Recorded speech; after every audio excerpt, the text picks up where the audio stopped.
I was wandering into the woods, my senses alive with the crisp scent of pine and the soft rustle of leaves underfoot. A tranquil solitude enveloped me, wrapping around my soul like a comforting embrace. But then, as if nature had scripted a sudden twist, the serenity fractured. A distant howl pierced the air, stirring a primal fear within. It was joined by others, a haunting chorus echoing through the trees. My heart quickened its pace, mirroring the urgency of the wilderness around me. I turned to retrace my steps, only to find my path obscured by an impenetrable thicket. Panic started to rise within me, a knot tightening in my chest. I looked around and realized I had ventured too far. How did I even end up in the woods? I self-asked, but yet had no answers. As the chorus of howls grew louder, my pulse matched their rhythm. They were drawing closer, their primal calls speaking a language I couldn't comprehend. The primal howls sent shivers down my spine. I dared not glance back for fear of confirming what my instincts already screamed.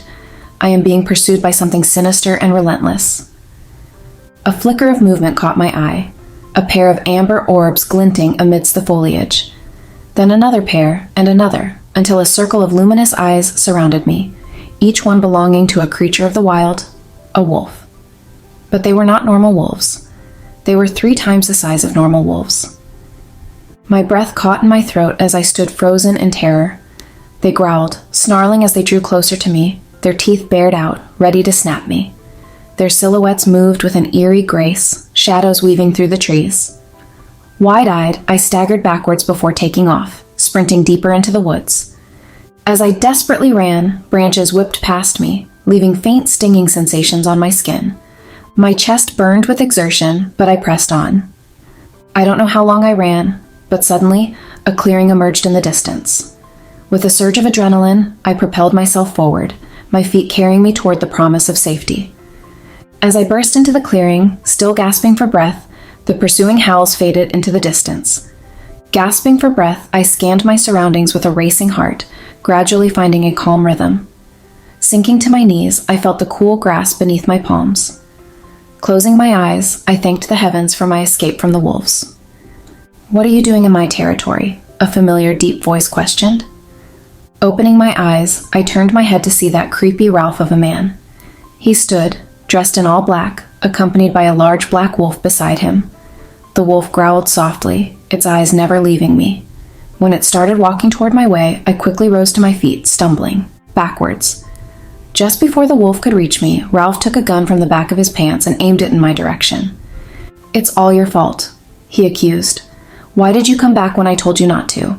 Can't you see I was trying to protect you? Now that you're back, I will kill you myself."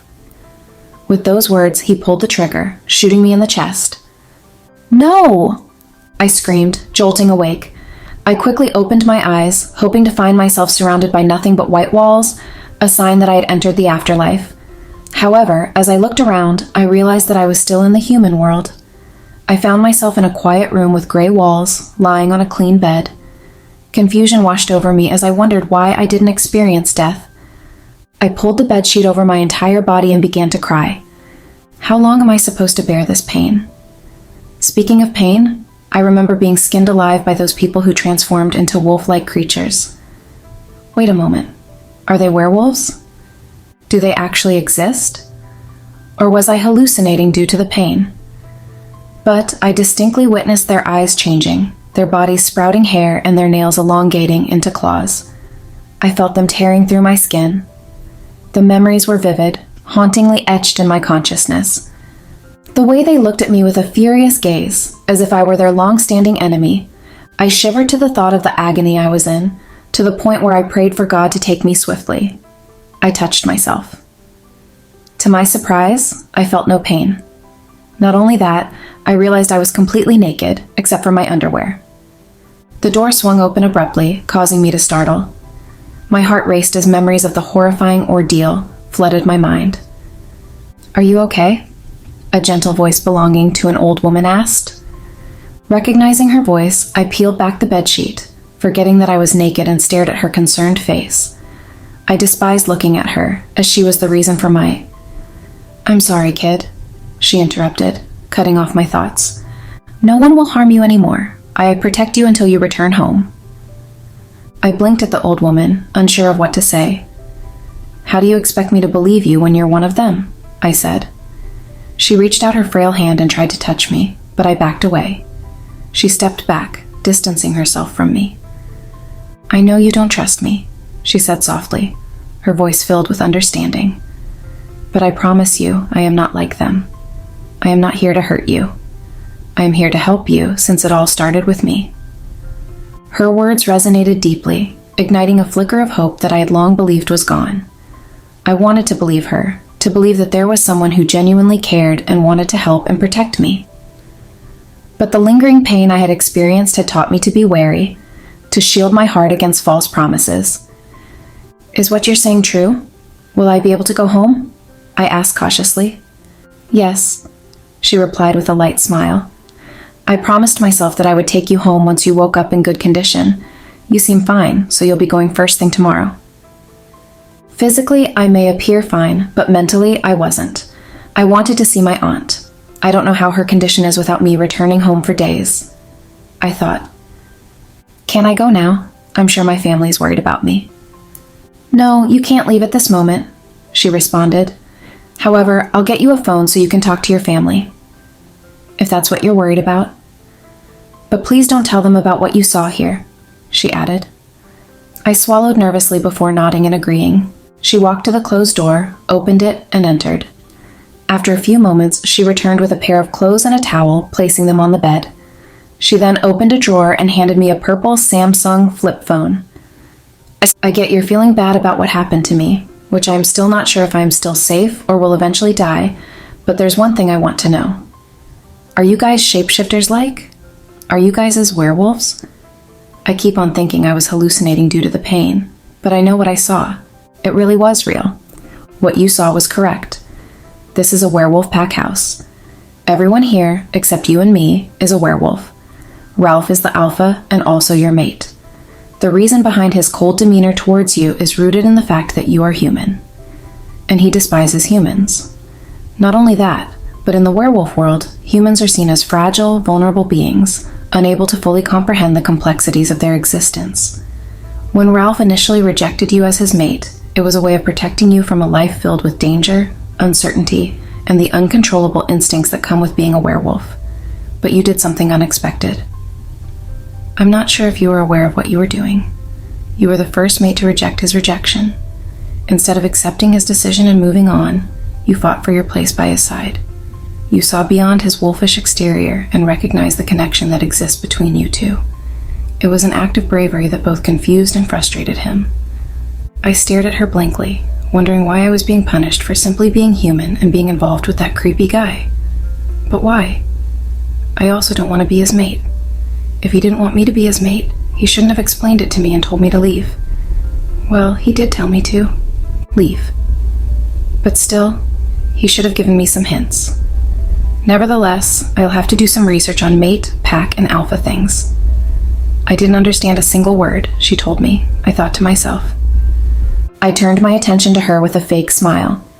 Thank you for the information, I said. Please keep your call short and then go take a nice bath. I'll bring you something to eat, she said.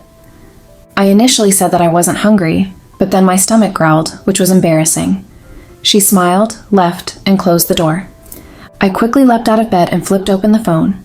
With trembling hands, I dialed my aunt's number. It connected, and she answered immediately. Hello? Upon hearing her voice, tears welled up silently. Hell. I held the phone to my ear for a moment, gathering my thoughts.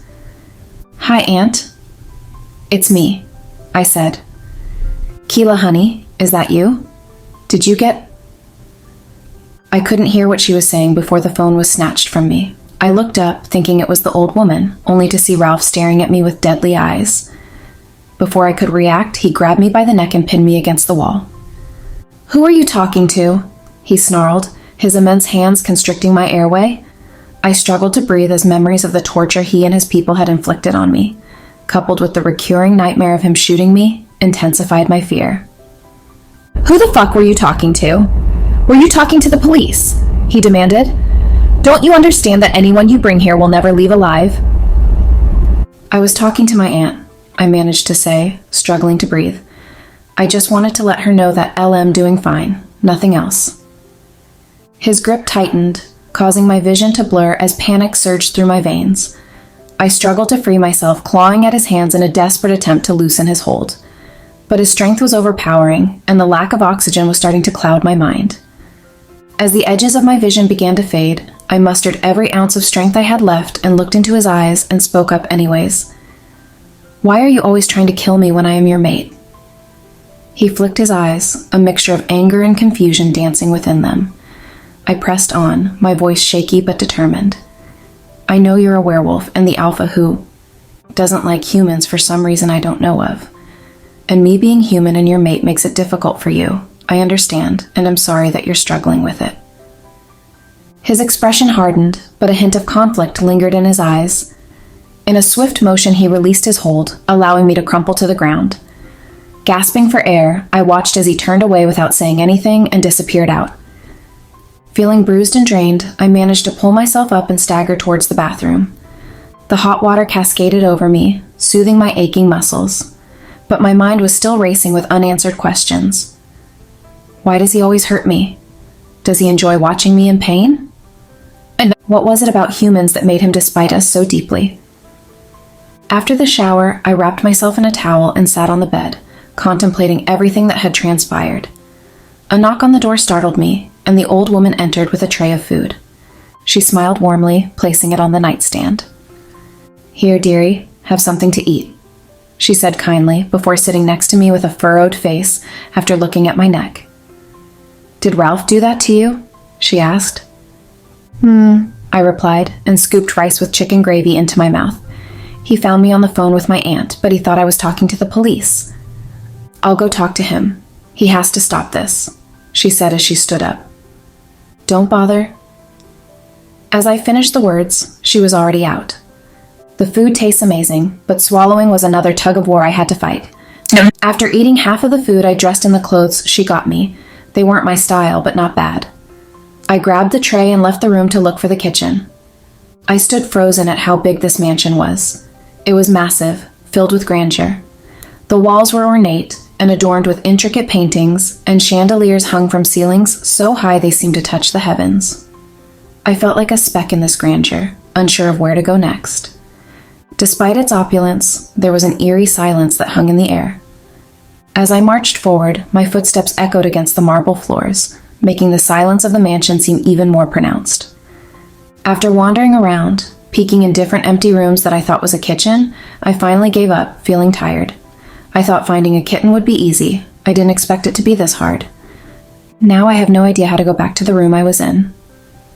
Lost in my thoughts, I inadvertently found myself standing at a set of imposing double doors. With a tiny hope that it might be the kitchen, I pushed the doors open. To my astonishment, it was another room bigger than the rest. My breath caught in my throat as I stepped inside. The room was immense, adorned with lavish furnishings and a king-sized bed that dominated the space. It took a moment for me to realize whose room I had unknowingly entered. It's his room. It smells like him. Thinking of his name just gives me goosebumps. Feeling a rush of fear, I turned to leave, but something caught my eye on the bedside table. Among the assortment of books and trinkets was a glass-framed photograph. A younger version of him, smiling alongside a woman who bore a striking resemblance to him. Getting closer, my heart skipped a beat as I realized the woman in the photo was one of the women I see in my dream.